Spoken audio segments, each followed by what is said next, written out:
ওই রবীন্দ্র ঢেকে যাবে ডিজে ফাটা হামলায়, বাঁদরের পাল যদি ঢুকে আসে বাংলায়। বাঁদরের পাল যেন বাংলায় ঢুকতে না পারে, তার জন্য সবাই ডিম খান, দুধ খান, মাছ খান, মাংস খান, আর যারা মাছ মাংস বন্ধ করতে চাইছে তাদের হারান। এখানেরই একজন দাদা মোষের দুধের চা নিয়ে এলেন, খেলাম, ভালো লাগলো। এখন হনুমানদের পাড়াছাড়া করতে গেলে তো শরীরে বল লাগবে, তার জন্য মোষের দুধের চা দরকার। ঠিক আছে, সবাই খান। হনুমানরা পাড়ায় ঢুকলে বাড়ি লন্ডভন্ড করে দেবে।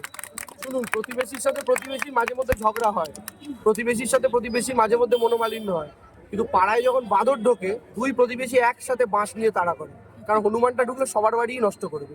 ওই রবীন্দ্র ঢেকে যাবে ডিজে ফাটা হামলায়, বাঁদরের পাল যদি ঢুকে আসে বাংলায়।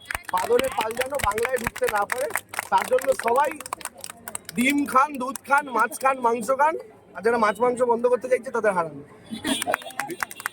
বিজেপিকে বাঁদর বললেন? বিজেপিকে বাঁদর বলি না, হলে বাঁদরের পাল যেন ঢুকতে না পারে।